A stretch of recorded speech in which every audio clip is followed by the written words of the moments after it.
Əziz izləyənlər, əziz dostlar, bugünkü görüşümüz 44 günlük müharibənin iştirakçısı qazimiz Sahil Həsənli ilə olacaq. Sahil Həsənli deyəndə bilirsiniz, o Şuşanın azadlığı günü pəncəriyə ki, yaralı pəncəriyə çıxıb öz sevincini bölüşmüşdü. Bax, həmin qardaşımızla görüşə gedirəm. İlk dəfədir onların evinə gedirik.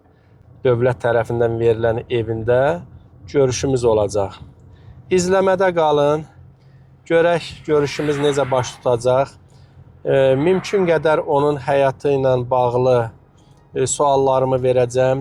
Döyüş yolları haqqında, istərsə şəxsi həyatı barədə, istərsə uşaqlıq dövründən tutmuş. Çalışacağıq ki, yaxından tanış olaq.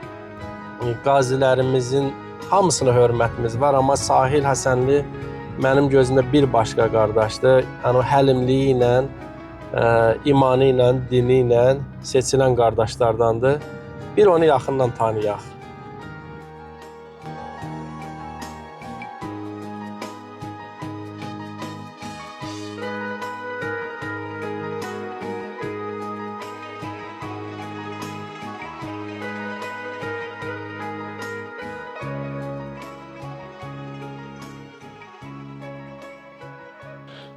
Salam əziz izləyənlər, hörmətli tamaşaçılar, bütün Türk dünyası, hamınızı xoş gördük. Görüş zamanı proqramında sizləri xoş gördük. Bugünkü müsahibimiz 44 günlük müharibənin iştirakçısı, sevimli qazimiz Sahil Həsənlidir. Çoxlarımızın tanıdığı Sahil Həsənli istəyərdi ki, tanımayanlar da, bütün Türk dünyasında Mərcan TV-nin izləyənləri də sevimli qazimizi Sahil Həsənli tanısınlar. Sahil bəy, səni xoş gördük. Biraz istəyərdik öz həyatınızdan, şəxsi həyatınızdan və yaxud müharibədən əvvəlki həyatınızla, müharibədən sonraki həyatınızda nə kimi dəyişikliklər, nə kimi fərqlər oldu? Biraz özünüzdən bəhs edin, biraz öz ailənizdən, biraz keçmişinizdən, necə oldu bu yerlərə gəldi, çıxdı? Ürək sözlərinizi nə demək istəyərdiniz, buyurub danışa bilərsiniz. Salam, hamını xoş gördük. Özüm uşaqlığım Sumqayıt şəhərində keçib. Sumqayıt şəhərində anadan olmuşam, Hacı Zeynalabdin Tayeb qəsəbəsində. Mənim subayçılığım elə orada keçib, işlərim də elə orada olub. Bir neçə illərdən sonra əsgəriyə gedib çıxmışam. Sağ-salamat xidmətimi başa vurub qayıtmışam Murov istiqamətində. Sonra 2016-nın aprelində ailə həyatı qurmuşam. 2016-cı ilin 30 aprelində.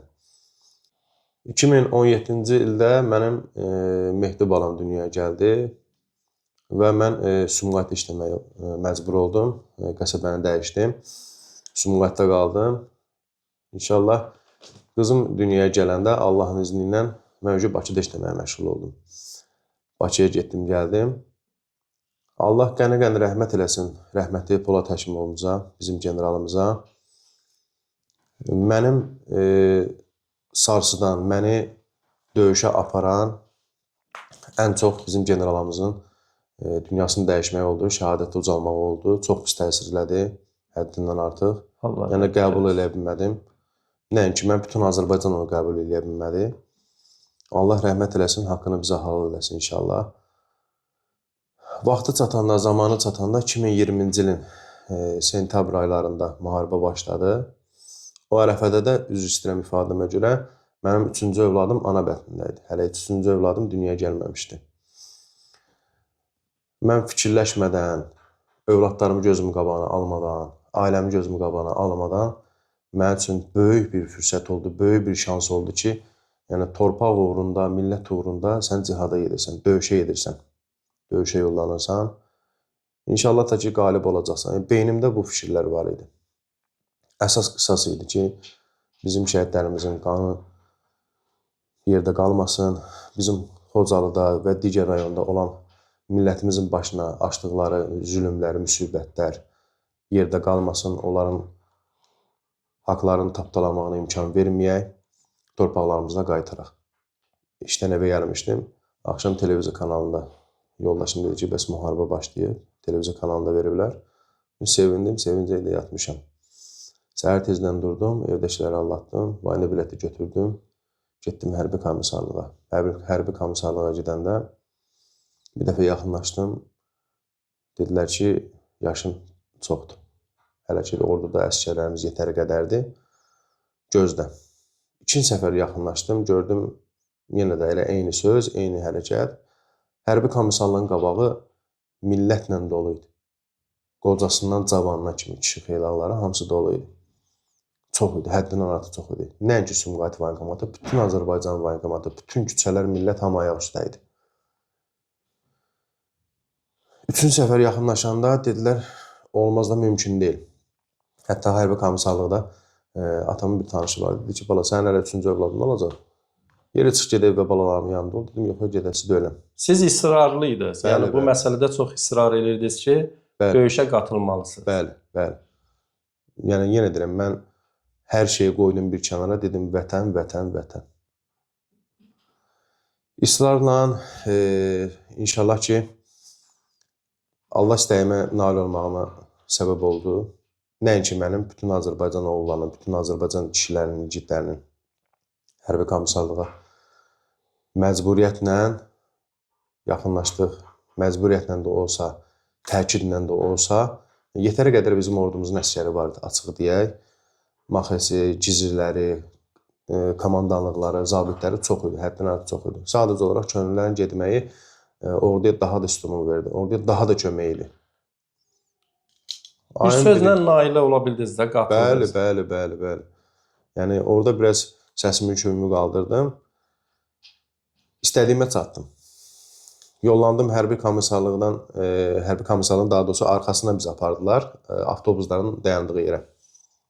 Həmin ərəfədə telefonum üstündəydi. Zəng elədim yoldaşıma ki, bəs mən hərbi komissarlıqdayam, mən orduya gedirəm. Sizlə vidalaşıram, sağ olun, salamat qalın. İnşallah qismət olsa görüşərik. Qismət olmasa da ki, hazırlıqlı olun. Həmin ərəfədə qardaşım da özünü çatdırmışdı. İndi hamı bir-birinə məlumat vermişdilər. Qardaşım da özünü çatdırdı, atam, anam da özünü çatdırdı, qaynatam, qaynanam, yoldaşım, hamı özünü çatdırdı.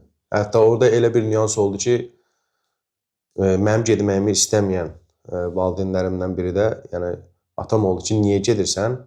Dedim, vaxtında sən birinci döyüş başlayanda sən gedmişdin. Niyə gedmişdin? Atanız da ilk 90-cı illər müharibəsinin iştirakçısı olub. Bəli. Murov istiqamətlərində döyüşüb, Həsənov Rauf. Həsənov Rauf, bəli. Dedi, niyə gedmirsən? Dedim, sən niyə gedmişdin mənim qardaşım ana vətnində olanda?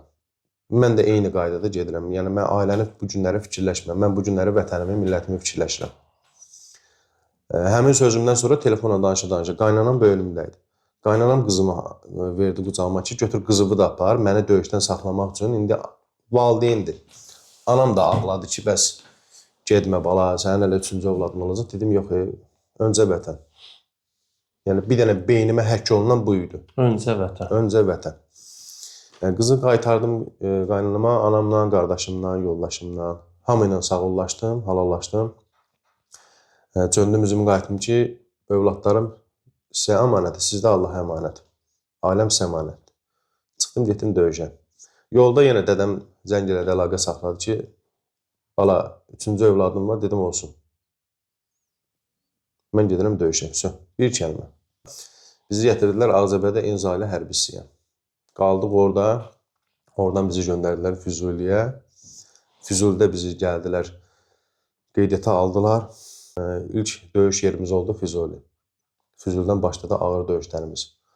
Onlar neçə illərdir qurduqları o strateji nöqtələrdə bərkimə işlərini gördükləri yerlərdən, dodlardan, hündür yüksəkliklərdən bizi rahatlıqla görə bilirdilər. İstənilən yollardan da bizi rahatlıqla görə bilirdilər. Mən orada fikir vermişəm, müşahidə eləmişəm. Onların təpələrdə kiçik pəncərələri var, təpələrdə müşahidə yerləri. Bu Ferzona idi bir sözlə.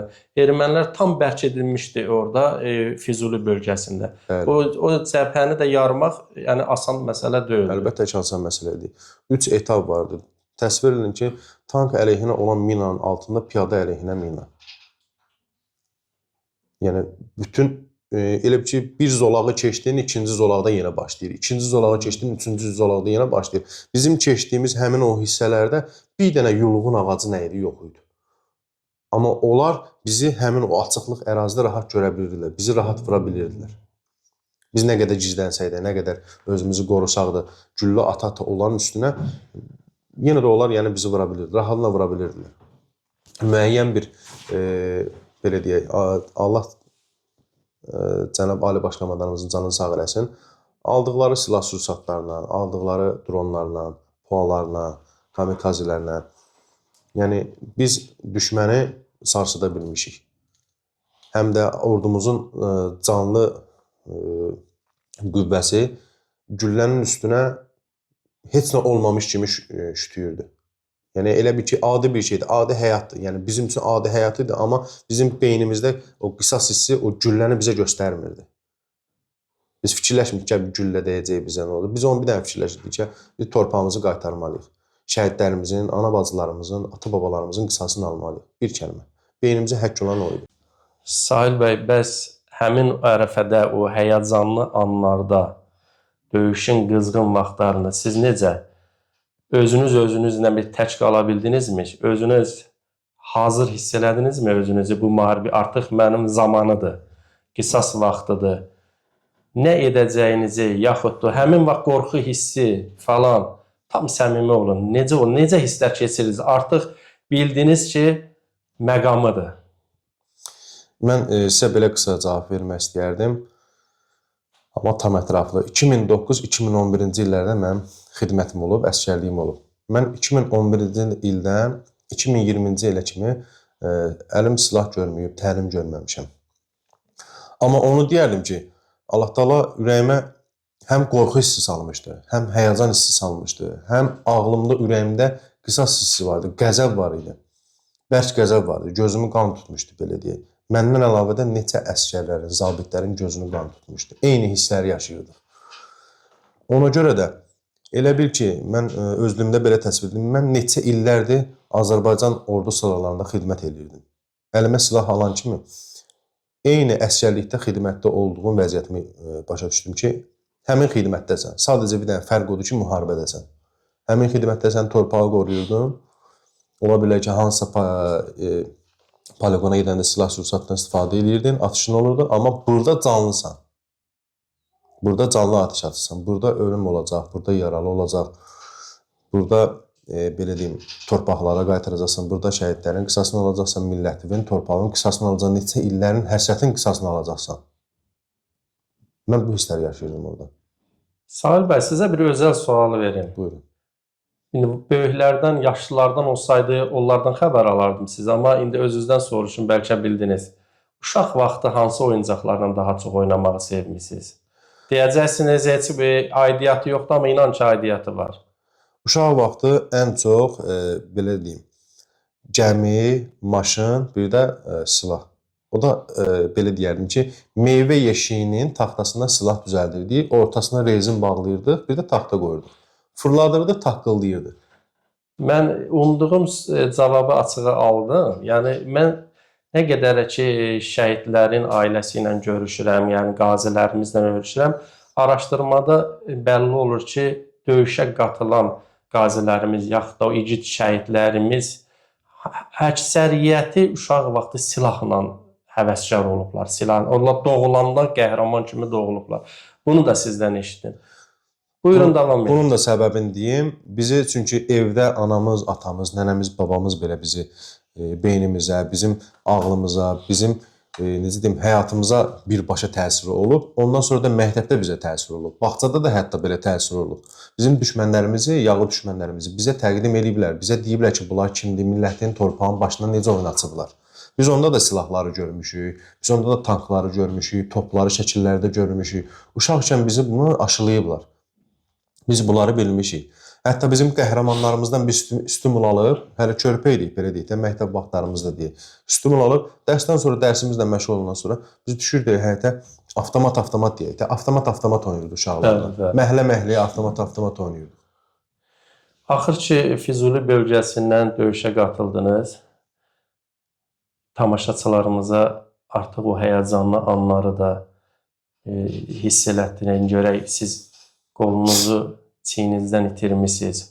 Həmin anlar harda baş vermişdi? Bu döyüş yolu necə oldu? Necə oldu o keşməkeşli günlərdə, o həyəcanlı bombardıman, o yəni raketlərin, artilleriyanın qızğın vaxtı, yəni sizin yanınızda kömək oldumu? Siz həmin vaxt o anları mən istəməzdim sizə yadınıza salam, yaşadım, amma tamaşaçılar qoy bilməyənlər də bilsin. O yəni həmin anların elə də asan olmadığını qoy bilsinlər. Füzuli istiqamətində gedən ən ağır döyüşlərdən bərkimə oldu orada. Deyildi ki, yəni biz istiqaməti dəyişirik. İstiqamət dəyişildi, bütün Azərbaycan millətdə biri, ordu sıralarda biri, istiqamət dəyişildi, orada ağır döyüş gedəcəkdə. Yəni, düşmənin sağ-sol arxa mövqeyini keçməyə nail olduq və müəyyən bir rayonları, kəndləri keçə-keçə. Oradan bizi geri çağırdılar. Dedilər ki, kəşfiyyatın əlahəttə bölmələrinin kəşfiyyatlarına könüllü uşaqlar lazımdır. Könüllü döyüşçülər lazımdır. Elə orada da çıxdım qabağa, dedim ki, mən. Orada Ağcabədinin kəşfiyyatına qoşuldum. Komandirim Vəliyev Rəşaddır. Həmin o istiqamətlərdə, Xocabənd istiqamətində, Cəbrayıl istiqamətində döyüşlərə getdik. Qubadlı istiqamətlərində döyüşlərdə olduq. Ağır döyüşlərdən keçdik. Çünki düşmən strateji bölgələrdən durub bizi rahatlıqla görə bilirdi. Oradan qoşulduq. Mənim yaralandığım yer gəldi. Məndən qabaq mənim komandirim yaralandı. Vəliyev Rəşad yaralandı. 2 ayağından yaralandı. Komandirim yaralandan sonra mən Qubadlıda yaralandım. Düşmənin atdığı minamyot mərmisinin sayəsində, belə deyək. Onlar ancaq bir nəfərin üstündən bir minamyot atırdılar. Minamyota halbuki bir texnikalar atmaq lazımdır. Kütləyə atmaq lazımdır. Bir nəfərin üstündə bir minamyot düzgün bir şey deyil. Yəni, mənfur düşmənin mərmi nəticəsində yaralandım Qubadlı istiqamətində. Yanımda, sağımda, solumda öz döyüş yoldaşlarımdır. Kəşfiyyatın uşaqları idi. Sumqayıt uşağı vardı, Ədazili idi, o da könüllü gəlmişdi. Köməkliklərini göstərdilər. Birinci şokdaydım, hiss eləmirdim ki, mən necə yaralandım, nə oldu mənə, nə baş verdi. Hər tərəf ağappaq parıldadı. Sanki başım üstündə duran insanlara övliyalar kimi görürdüm ki, mən öldüm ki, getdim. Amma bir neçə dəqiqədən, bir neçə saniyədən sonra hiss elədim ki, mən yaralanmışam. Sağıma baxanda gördüm ki, qolum yoxdur. Halbuki həmin vaxtda mən əlimi silaha atıb təzədən bir də qalxmaq istəyirdim döyüşə. Əlimə yenə silahı almaq istəyəndə döyüş yoldaşlarım dedi ki, sən artıq yaralısan. Başladılar mənə üçün tibbi yardım göstərməyə. Tibbi ləvazimatların içində jgutlar vardı. Jgutlarla sıxmağa, silahımızın qundağında jgutlar vardı. Onlarla sıxmağa qanım çox gedirdi. Keydici iynə vurdular. Qanımı kəsməyə görə də iynə vurdular, sarıdılar. Düşürdülər aşağı. Aşağı düşən istiqamətdə də mənim həqiqətən nə mənim, nə döyüş yoldaşlarımın xəbəri yox idi ki, mənim içalatım da çölə tökülüb. Uşaqlar mənə qucaqlayıb, qaldırıb aparmaq istəyəndə, əlini atdılar, gördülər. Nəsə yumuşaq yedim, əlimizi ora vurmayın, deyəsən oradan da yaralanmışam. Baxdılar ki, orada yaralıdır. Oranı da sarıdılar. Zülümlə birtəhər o odun alovun içindən, mərmilərin içindən mənə o göyün üzü qapqaraydı. Həmin vəziyyətin içində məni Perevala düşürdülər. Oradan Pereval istiqamətində sanitarkamız gəlmişdi yaralıları daşımağa. Siz Qubadlı bölgəsində qolunuzu itirdiniz. Bəli, bəli, bəli. Bilmədiniz Qubadlının hansı tərəfi idi, hansı kənd idi? Bunu bilə bildiniz. Qubadlının yuxarı molusunda. Məncə sizin də Qubadlı ilə tamaşaçılar da bilsin ki, bir bağlılığınız var Qubadlı ilə, Qubadlı torpağına. Yaralanana qədər Qubadlı torpağına, yuxarı Mollu kəndinə qədər nə qədər məsafə getmişsiniz də, Zəngilandan ora qədər təxminən belə götürək ki, bir 10-12 kilometr məsafə. Artıq elə 15 olsun. Yəni o qədər məsafəni gedərkən bir Qubadlılı kimi, Qubadlı ilə bağlılığı olan bir insan kimi o həyəcanları da... Mən deyərdim ki, mən Sumqayıtda doğulmuşam. Hacı Zeynəbdin Tağıyev qəsəbəsində. Mənim anam Qubadlıdandır. Babam, nənəm, dayım, xalam. Bir tərəfi Göyəcik, bir tərəfi Cılfırdandılar. Mən orada doğulmamışam. Mən oranı görməmişəm. Mən onların dilindən eşitmişəm. Şəkillərindən görmüşəm. Hər halda o eşitdiyin Qubadlı kəlməsi sizə bir fərəh hissi verir. Artıq bu torpağa addım atmışıq. Hətta mən belə deyərdim ki, mən ilk Qubadlıya ayaq atanda döyüşlərin bir balaca qısa bir məsafəsində bir belə deyərdim ki, hardasa sakitçilik oldu, atış dayandı. Həmin istiqamətdə mən bunu heç halda deməmişəm, telefonun seti hər yerdə tutmurdu. Mən evimlə əlaqə saxladım, dedim ki, anamgilin kəndindəyəm. Yəni o ərazidəyəm. İminli kənddə yox, yəni anamgil hardandır, mən oradayam. Mən bir dənə evə belə bir məlumat bildirdim ki, mən buradayam. Özümlə də fərəh dururdum ki, mən orada böyüməyəsən, orada doğulmayasan, müharibə vaxtından qabaq mənim anamgil gəliblər, yəni babamgil gəliblər Sumqayıta. Oxuyublar, prosta babamgilin qohum əqrabası müharibə vaxtında gəliblər. Məcburi köçkündülər. Orada doğulmayasan, orada böyüməyəsən, babanın, nənənin, ananın dilindən eşidəsən və o torpaqlara döyüşə-döyüşə addımlayasan, o torpaqların üzrə mübarizə aparasan, o torpaqlara qaytarasan. Mənim üçün qürur idi. İndi də danışıram, tüküm biz durur. Yəni, fərəhlənlə. Nəinki Qubadlı, bütün Azərbaycan torpağından ötürü canım qurban olsun. 44 günlük o təlatümlü gün deyək, həm şərəfli, həm zəfərli günümüzdə, həm də ki, çox həyəcanlı, o ağlımıza gətirmədiyimiz o günlərdə siz qanlı-qadanlı döyüşün içərisində oldunuz. Bədəninizin ən vacib hissəsini sağ qolunuzun dibindən, gözünüzdən zədə aldınız. Daxili orqanlardan da yaralananlar oldu, bağırsağınızdan. Mən məlumatım olduğu qədər olanları deyirəm. Bildiyimə görə gözünüzün də biri ciddi. Sağ gözünüz, sol gözünüz? Sol gözüm. Sol göz. Ən çox unutmadığın belə bir hadisə varmı ki, həmin günlərdə? Hətta heç müharibədən qabaq da olsun, ən çox xatırlamaq istədiyin, həmin yaxud da yadına düşəndə çox həyəcan keçirirsən, elə bir hadisə nə yadına düşür ki, illa bax o müharibəli günlərdən, 44 günlük müharibədən ən çox sənin xatirində qalan? Ən çox mənim xatirəmdə qalan bizi məktəbdə bayaq dediyim kimi müəllimlərimiz gözəl tərbiyə ediblər. Ailədən sonra ikinci ailə başçıları belə deyək, məktəbdə olardılar, valideynlərimiz olardılar. Onlar bizi Xocalıны necə aşılamışdılarsa, bütün sübutları ilə, bütün ermənilərin, mənfur düşmənlərimizin göstərdiyi qəddarlığı, müsibəti, əxlaqsızlığı çox yer etmişdilər beynimizə. Mən onu heç vaxt yadımdan çıxartmırdım. Mənim unutmayacağım şey, unutmayacağım daha doğrusu hal Xocalı hadisəsi olub.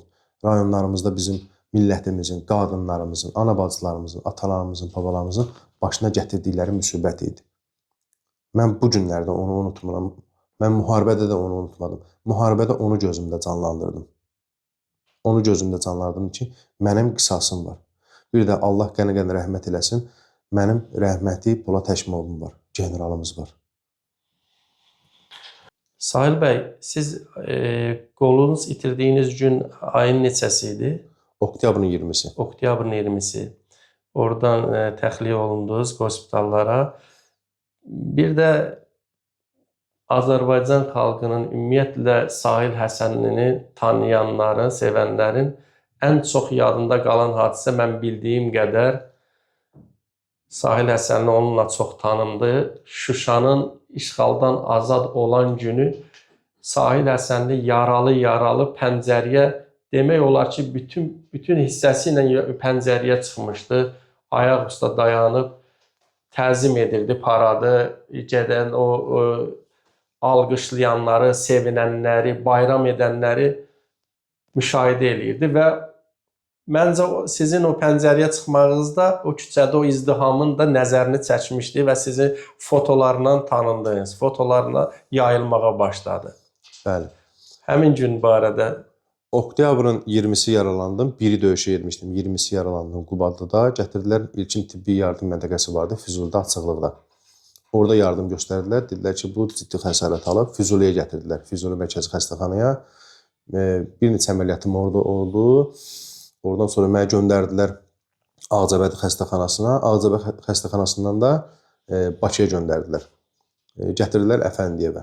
Əfəndiyev adına xəstəxanaya, Leyla Şıxlinskinin arxasında bitişikdir demək olar. Orada müalicə aldım. Noyabrın 8-i idi. Daha doğrusu 7-si ağır əməliyyatdan çıxmışdım. Daxili orqanımdan, bir də qolumla bağlı. Narkozdan təzə ayılmışdım. Hava yavaş-yavaş açılırdı. Cəmaət də gecə, gündüz, yəni çöldən evə yığışmırdı. Hamı sevinirdi. Bir tərəf gözümüz sevincə idi, bir tərəf gözümüzdən yaş axırdı. Şəhidlərimizə görə. Ana bacılarımız, atalarımızın gözü yaşlı qaldığına görə. Hava açılanda saat neçə oldu dəqiq yadımda deyil, amma məlumat verildi ki, Şuşa alındı. Şuşa alındı. Mən də uzanmışam yerimdə. Tərpənəmirəm, zülüm çəkirəm, ağrıyıram İraq canımızdan. Yavaş-yavaş qalxdım ayağa. Otaqda da palat yoldaşım vardı Mürsəl Şabranla. Dedi ki, əmi yıxılarsan? Dedim, yox, yıxılmaram. Bir qalxdım, başım gicəlləndi. İki qalxdım, başım gicəlləndi. Üçüncüdə qalxdım ayağa, özümü tarazladım. Yaxınlaşdım pəncərəyə, pəncərədə hündür idi. Boyum çatmadı pəncərəyə. Çıxdım yatacaq dəstinin üstünə, kravat deyildi. Kravatın üstünə pəncərəni açdım, gördüm millət aşağıdadır. Cəmaət o tərəfə gedir, bu tərəfə gedir, bir-birini qucaqlayır, oynayır, sevinir, hətta polisi, zabiti fərq eləmir. Hamı bir-birindən salamlaşır, bir-birini təbrik eləyir. Dedim, mənim də bunda haqqım var. Mən də heç olmasa cəmaata qaynayım qarışım. Həkimləri dedim, mənə aşağı buraxmadılar. Ki, cəmaat səni qucaqlayar, əməliyyatdan təzə çıxmısan. Yaran açılar, qan itkisindən gedərsən. Olmaz. Bir dedim, icazə vermə, iki dedim, icazə verməndə. Dedim, pəncərəyə çıxacam, oradan bir şey fikirləşərəm. Pəncərəmin qabağında da tək ağac var. Videoda da görsənir. Ağlımda onu tutmuşdum ki, o ağacdan tutum, atlanım o ağacdan tutum, düşüm aşağı, cəmaatına qaynayım qarışım. Mən fikirləşmədim ki, mənim sağ qolum yoxdur. Bir əlindən tutsan, o bir əlini hanı? Tuta bilməyəcəksən. Elə həmin o şeyi fikirləşdiyim anda cəmaatın fikri çöndü, mənə baxdı, təbrik elədilər məni. Onda da mən üzr istəyirəm, biraz yarıçılpaq idim. Əlimi qoydum sinəmə, dedim, mənim də haqqım var. Şuşa azaddır. Şükür Allah ki, da qutardım. Müharibə qutarar inşallah. Cəmaata sevindim. Cəmaat da mənə təbrik elədi. Orada da üzr istədim yarıçılpaq olduğuma görə. Hərbi salam verdim. Yolun o üzündə 10 metrə, 5 metrə eni olardı, 10 metr uzunluğu olardı. Azərbaycanın bayrağı vardı, bizim bayrağımız.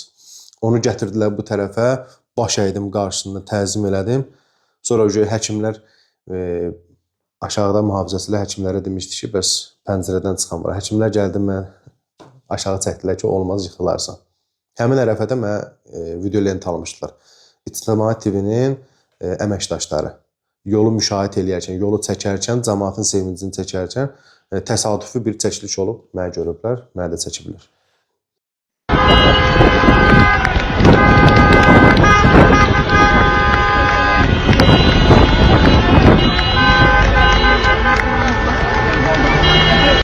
Sizi şəxsən tanıyana qədər elə Sahil Həsənli deyəndə həmin o şəkil, həmin o görüntü yadıma düşürdü.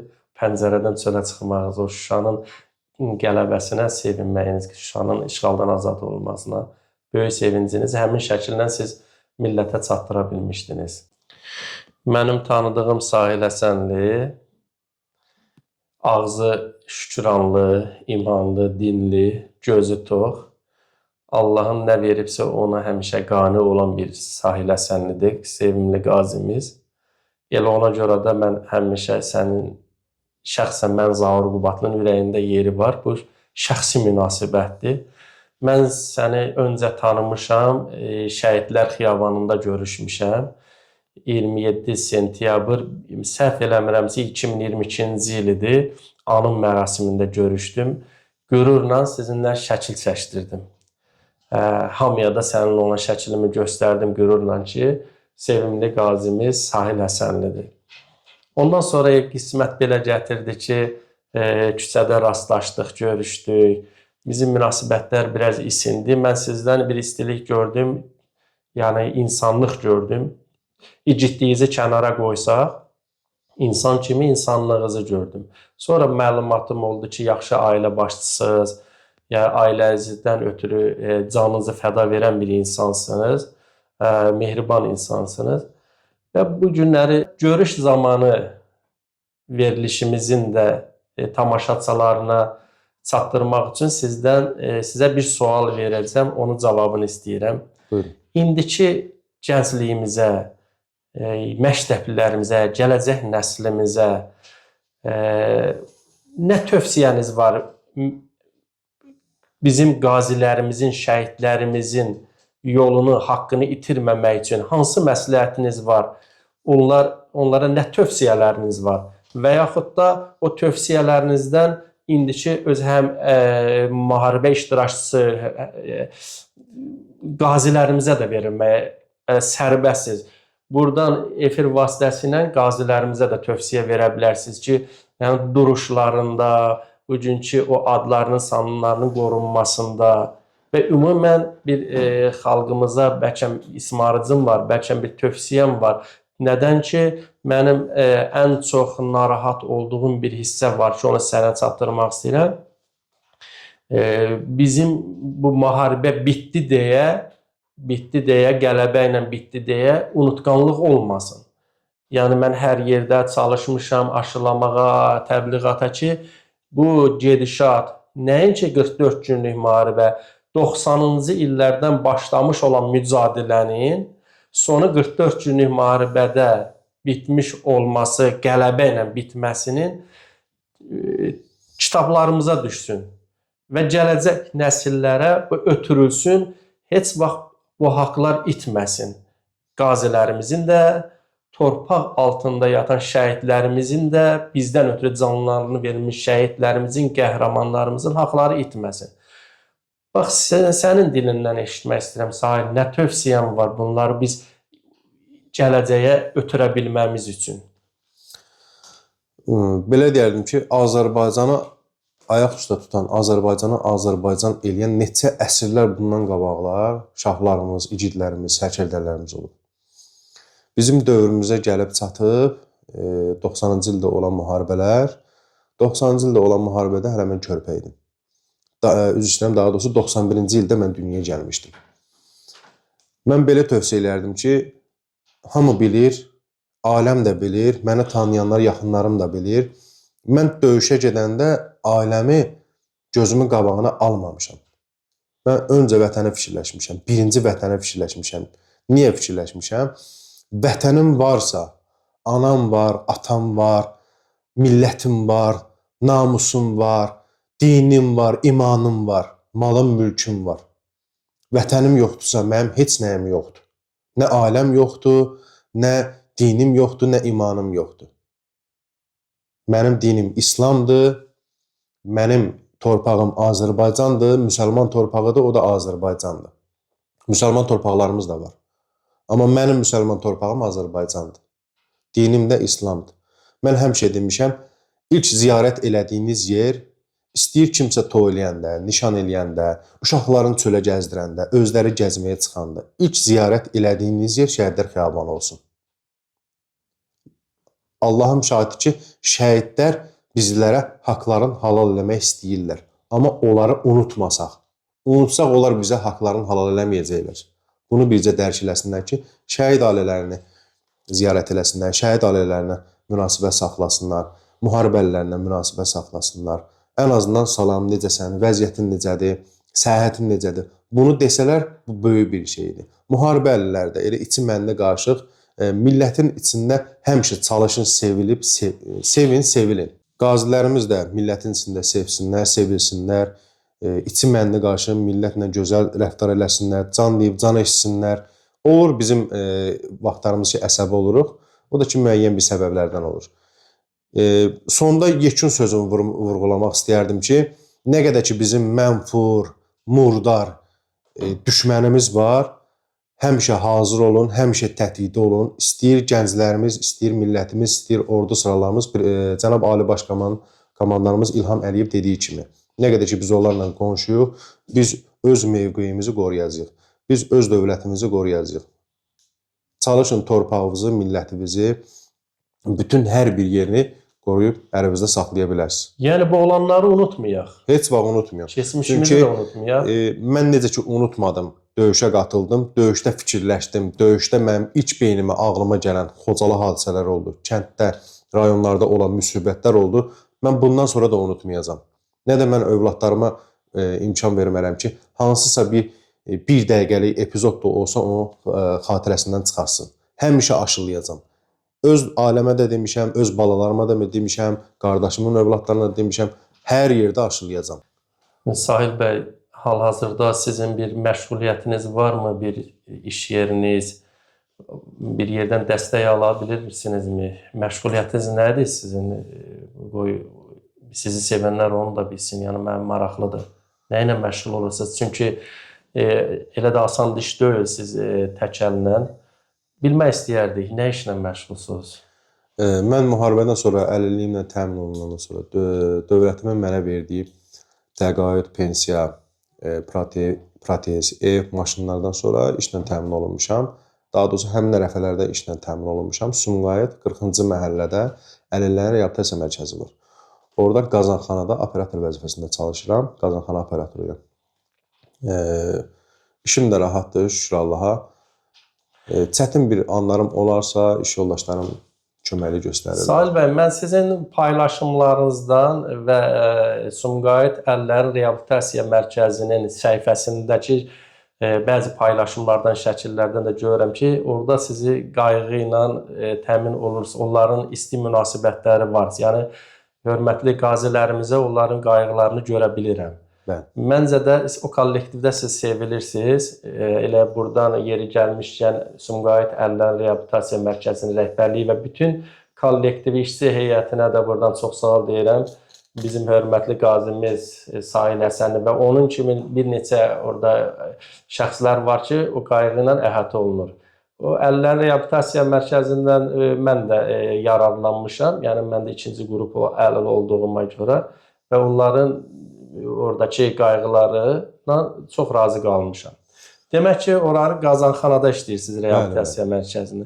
Belə boş vaxtlarınızda nə ilə belə ən çox məşğuliyyət nəyi sevirsiniz ki, ailədə, bax evdə, uşaqlarınızla xarakter olaraq bilmək istəyərdim.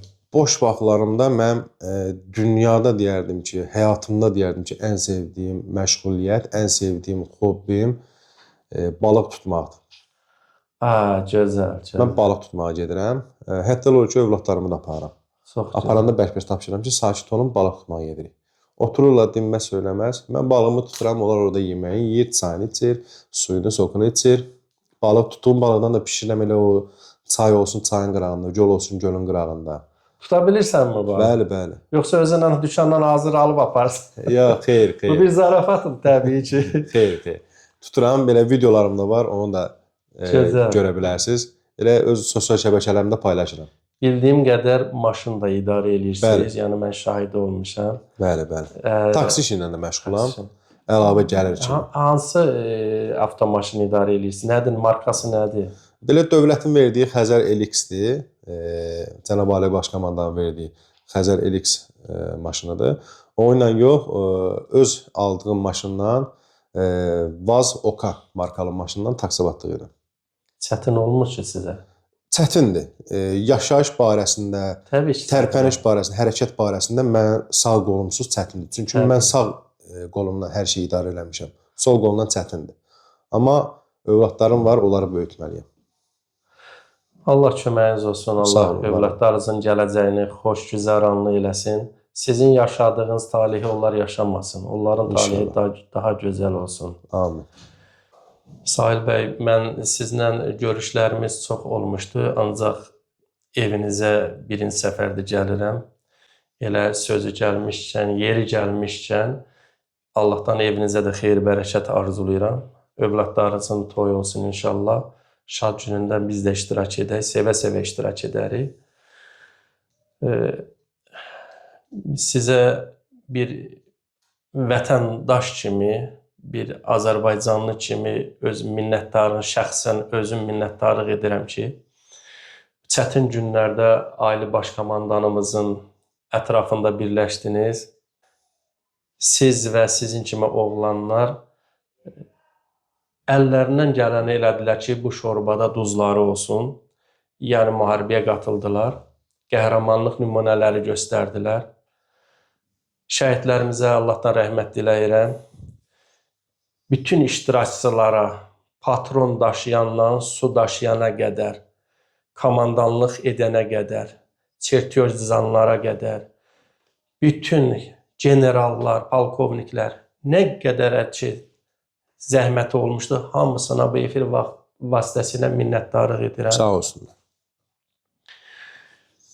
Bütün türk dünyasına bilirik ki, bu 44 günlük müharibənin bizim qələbəmizlə nəticələnməsində Türkiyənin, Türkiyə xalqının, Türkiyə hökumətinin, Türk dövlətinin çox böyük qatqısı oldu. Və bu günlərdə Sahil bəy, mənim çəkiliş edib, istərsə şəhidlərimiz barədə, istərsə qazilərimiz, istərsə də yer, yurdumuzun sevilməsi, işğaldan azad olan torpaqlarımız barədə çəkiliş edib paylaşdığım videoları Türkiyədən yayımlanan Mərzan TV-nin Görüş Zamanı rubrikasında, həmin proqramında yayımlanır və bildiyim qədər kanalın rəhbəri İbrahim Aslan bəy bu mövzuda çox həssasdır. Ona da buradan minnətdarlıq edirik ki, belə yurt barədə şəhidlərimiz, istərsə də qazilərimiz barədə həssas mövzulara çox yer verməyə, vaxt ayırmağa rəva bilir. Mən öz adımdan təşəkkür edirəm. Buyurun.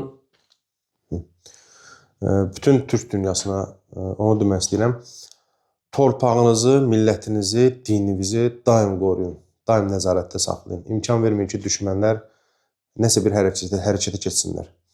Və buradan İbrahim Aslana öz dərin təşəkkürümü bildirirəm. Mərzan TV-nin rəhbərliyinə sağ olsunlar və onların əməkdaşlarına ki, bizlər haqqında məlumatlanırlar, bizləri televiziyaya çəkib bütün Türk dünyasına göstərirlər. Sağ olun, var olun.